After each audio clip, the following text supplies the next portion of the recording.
2015 వరకు వరుసగా కామెడీ సినిమాలు చేసిన అల్లరి నరేష్ ఆ తర్వాత కాస్త జోరు తగ్గించారు. మూస కామెడీ అంటూ చాలా మంది కొట్టిపడేయడంతో అల్లరోడు కొత్త రూట్ ను ఎంపిక చేసుకున్నాడు. ఆ క్రమంలో నాంది, బచ్చలమల్లి వంటి సినిమాలు చేశాడు. నాంది సినిమా పర్వాలేదు అనిపించినా ఆ తర్వాత వచ్చిన సీరియస్ పాత్రలు ఆకట్టుకోలేకపోయాయి. దాంతో అల్లరి నరేష్ మళ్ళీ కామెడీ జోనర్ వైపు అడుగుడు వేయాలని చూస్తున్నారు. అందుకు తగ్గట్లుగానే గత ఏడాదిలో ఆయన నటించిన ఆ ఒక్కటి అడక్కు సినిమాతో ప్రేక్షకుల ముందుకు వచ్చాడు.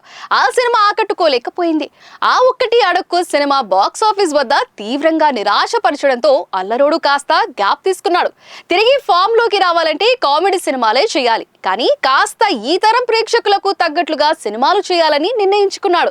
అందుకు తగ్గట్లుగానే కథలు ఎంపిక చేసుకున్నట్లుగా సమాచారం అందుతోంది. త్వరలోనే నరేష్ తన కొత్త సినిమాతో వచ్చేందుకు రెడీ అవుతున్నాడు. ఈ సినిమాకు విభిన్నమైన టైటిల్ ను ఖరారు చేశారు. రంభ, ఊర్వశి, మేనక అనే టైటిల్ తో అల్లరి నరేష్ కొత్త సినిమా రాబోతుంది. టైటిల్ ను చూస్తూ ఉంటే ఈ సినిమాలో ముగ్గురు హీరోయిన్స్ ఉంటారేమో అనిపిస్తోంది. త్వరలోనే ఈ విషయంపై క్లారిటీ వచ్చే అవకాశాలు కూడా ఉన్నాయి. గతంలో అల్లరి నరేష్ నటించిన కామెడీ సినిమాల జోనర్లో ఈ సినిమా ఉండే విధంగా ప్లాన్ చేస్తున్నారని తెలుస్తోంది కూడా.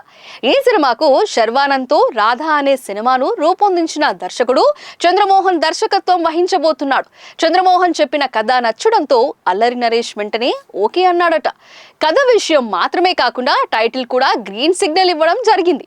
అతి త్వరలోనే ఈ సినిమా రెగ్యులర్ షూటింగ్ ప్రారంభించే అవకాశాలు ఉన్నాయని సమాచారం అందుతోంది. ప్రస్తుతం చివరి దశ ప్రీ ప్రొడక్షన్ వర్క్ జరుగుతున్నట్లుగా మేకర్స్ నుంచి సమాచారం అందుతోంది. ఈ సినిమాను 2 నిర్మాణ సంస్థలు సంయుక్తంగా నిర్మించబోతున్నాయి. ఈ మధ్య కామెడీ సినిమాలకు బాగానే ఉంటుంది, కానీ కామెడీ అనేది న్యూ ఏజ్ గా ఉంటేనే ప్రేక్షకులకు కనెక్ట్ అవుతుంది. అందుకు తగ్గట్టుగా సినిమా కథను రెడీ చేస్తున్నట్లు తెలుస్తోంది. ఈ మధ్య కాలంలో వస్తున్నటువంటి కామెడీ జోనర్ లో ఏ సినిమాను రూపొందిస్తున్నారట. అయితే టైటిల్ ఎందుకు ఇలా పెట్టారు అనేది మాత్రం క్లారిటీ ఇవ్వడం లేదు. ఇండస్ట్రీ వర్గాల్లో మాత్రం అల్లరోడు కామెడీ, సీరియస్ తర్వాత ఇప్పుడు రొమాన్స్ మోడ్ లోకి వెళ్తున్నాడా ఏంటి అనే అనుమానాలు వ్యక్తం చేస్తున్నారు. అసలు విషయం ఏంటి అనేది తెలియాలి అంటే చిత్రం యూనిట్ సభ్యులు అధికారికంగా స్పందించాల్సి ఉంది. మేకర్స్ నుంచి ఈ సినిమా గురించి త్వరలోనే ప్రకటన వస్తుందేమో చూడాలి.